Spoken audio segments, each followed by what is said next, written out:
আমরা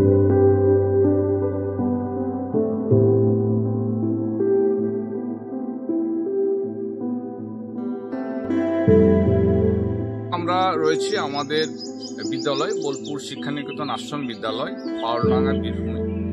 আপনারা দেখতে পাচ্ছেন যে সূর্যমুখীর যে ক্ষেত, সেই ক্ষেতে আমরা রয়েছি। তো এখানে আমাদের কিচেন গার্ডেনে সারা বছর চেষ্টা করি বিভিন্ন ধরনের কিচেনের সবজি লাগাতে। তো কিন্তু আমরা এবছর একটা বিশেষ আকর্ষণ হিসাবে এই সূর্যমুখীর চাষটা করেছি। তো এই সূর্যমুখী চাষটা ছাত্রছাত্রীদের কাছে এখন যে ফুলটা ফুটেছে এটা খুবই একটা আকর্ষণীয় তাদের কাছে হয়ে উঠেছে, তারা করতে পারে। তো তার আগে একটু কথা বলে রাখি যে এই জায়গাটা যেখানে দেখতে পাচ্ছেন আজকে সূর্যমুখী চাষ হচ্ছে বা আরও বিভিন্ন ধরনের হয়তো চাষ দেখতে পাবেন এখানে।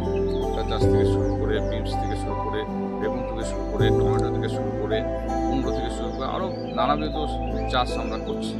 কিন্তু এখানকার এই জায়গাটা কিন্তু চরিত্রটা জাস্ট কিছু বছর আগে, 1 বছর আগে ছিল না।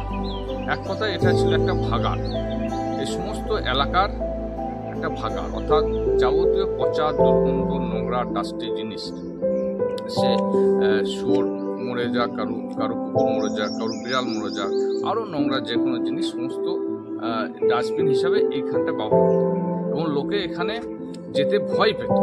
এত দুর্গন্ধ, এত নোংরা যে তারা নাকে কাপড় চাপা দিয়ে, হাত চাপা দিয়ে কোনো রকম পেরিয়ে যেত।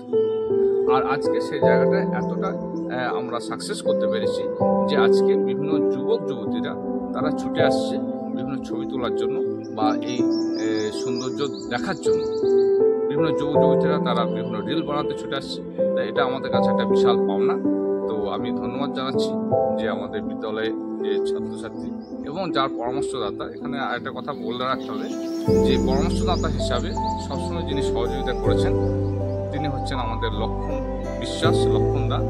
তো এই মুহূর্তে উনি নেই, তাহলে ওনার সাথেও একটু কথা বলে দিতাম। তো থ্যাংক ইউ। আমরা পরবর্তী ক্ষেত্রে আরও বিভিন্ন ধরনের আমরা কৃষিজ ফসল দেখাবো এবং সেখানে আপনাদের সাথে শেয়ার করবো।